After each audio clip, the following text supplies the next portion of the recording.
کچھ لوگ کبھی احتیاط نہیں کرتے، کبھی پرواہ نہیں کرتے، ڈاکٹر نے پرہیز بتا دیا، پرواہ نہیں۔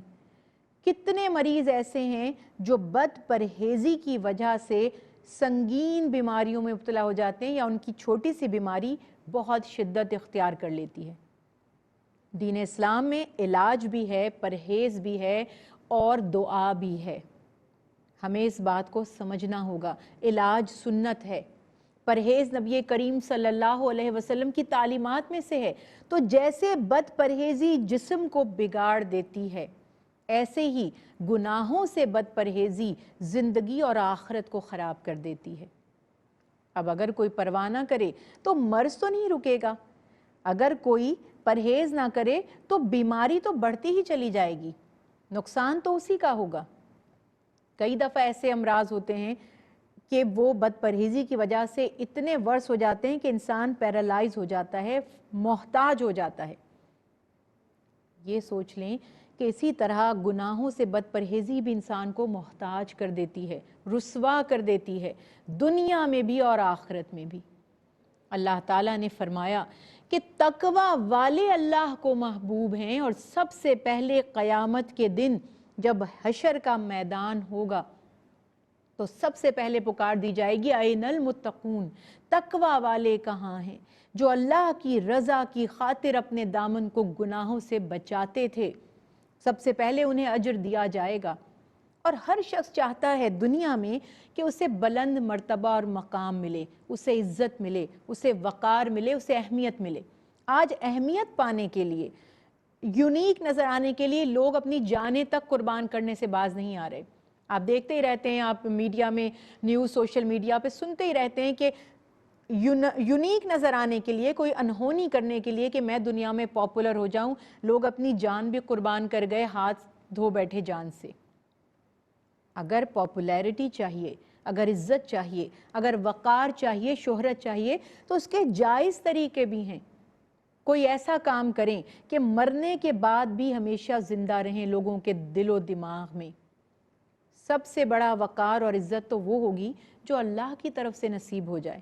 دنیا تو شاید بھول جائے، لیکن جسے اللہ نے نواز دیا اور جس کی توقیر اللہ کی نگاہ میں ہو گئی، وہ ہمیشہ ہمیشہ کے لیے لوگوں کی نظروں میں بھی عزت کا باعث بنے گا، اور عزت سے لوگ اس کو یاد کریں گے، اور آخرت میں بھی اسی کا مقام بلند ہوگا۔ اور اللہ کے ہاں عزت پانے کے لیے ایک بہت پیارا کرائیٹیریا ہے۔ دیکھیے، دنیا میں ہم مقابلہ نہیں کر سکتے، کچھ لوگ دولت مند کی عزت کرتے ہیں۔ اب ہر شخص تو چاہے تو دولت مند نہیں بن سکتا، اس لیول تک نہیں آ سکتا۔ تو دین نے، شریعت نے ایک ایسا معیار قائم کر دیا سپیریئر ہونے کا، اعلیٰ بننے کا، پروقار بننے کا، کہ ہر شخص اپنی کوشش سے اس گریڈ پر، اس مقام پر پہنچ سکتا ہے۔ وہ کیا ہے؟ وہ ہے تقوی۔ اور کیا تقوی ہے؟ اللہ تعالیٰ ارشاد فرماتا ہے، اِنَّ أَكْرَمَكُمْ عِنْدَ اللَّهِ أَتْقَاكُمْ، کہ بے شک اللہ کی نگاہ میں تم میں سے سب سے زیادہ عزت و اکرام والا وہ ہوگا جو تم میں سے سب سے زیادہ تقوی والا ہوگا۔ اور یہ تقوی اتنی پیاری نعمت ہے کہ اللہ تعالیٰ ارشاد فرماتا ہے کہ اگر تم اللہ سے ڈرو گے تو اللہ تعالیٰ تمہارے لیے نجات کے راستے کھول دے گا، اور تمہیں وہاں سے رزق عطا فرمائے گا جہاں سے تم گمان بھی نہیں کر سکتے۔ بالکل اسی مفہوم کی حدیث مبارکہ بھی ہے کہ جو اللہ سے ڈرتے ہیں، اللہ کا تقوی اختیار کرتے ہیں، اللہ تعالیٰ روزی کے دروازے ان کے لیے کھول دیتا ہے۔ اور یاد رکھیے، جس کے چہرے پر ایک آنسو بھی تقوی کی وجہ سے گر گیا، اللہ کی یاد میں، اللہ کی ناراضگی کے ڈر سے، تقوی سے، تو اللہ کے حبیب حضرت محمد مصطفیٰ صلی اللہ علیہ وسلم فرماتے ہیں کہ اللہ تعالیٰ اس چہرے پر دوزخ کی آگ کو حرام فرما دے گا۔ اور یہ بھی فرمایا اللہ کے حبیب نے کہ سب سے زیادہ جنت میں لے جانے والا جو عمل ہے وہ تقوی ہے۔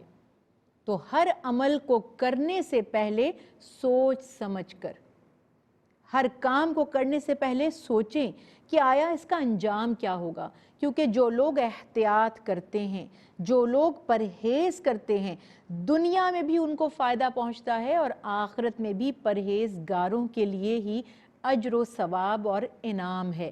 اور جو بے پرواہ لوگ ہوتے ہیں، نہ کھانے میں پرہیز، نہ پہننے میں، نہ حلال میں، نہ حرام میں، نہ گناہ کی فکر، نہ گناہ کی پرواہ، نہ ثواب کی کسی طرح کی لگن کے ثواب حاصل کریں، تو وہ دنیا میں بھی رسوا ہوتے ہیں، اور آخرت جو کبھی ختم نہیں ہوگی، جو دائمی اور ابدی زندگی ہے۔ ایک لمحے کے لیے تصور کیجئے کہ آج اگر تھوڑا سا دنیا میں بد احتیاطی کی، بد پرہیزی کی، تو ساری کی ساری آخرت پر اس کا اثر پڑے گا اور وہ ہمیشہ کے لیے خراب ہو جائے گی۔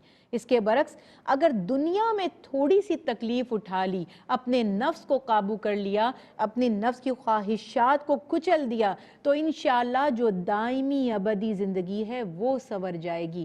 اللہ تعالی ہم سب کو تقوی والا دل اور شکر کرنے والی زبان عطا فرمائے۔ وما علینا الا البلاغ المبین۔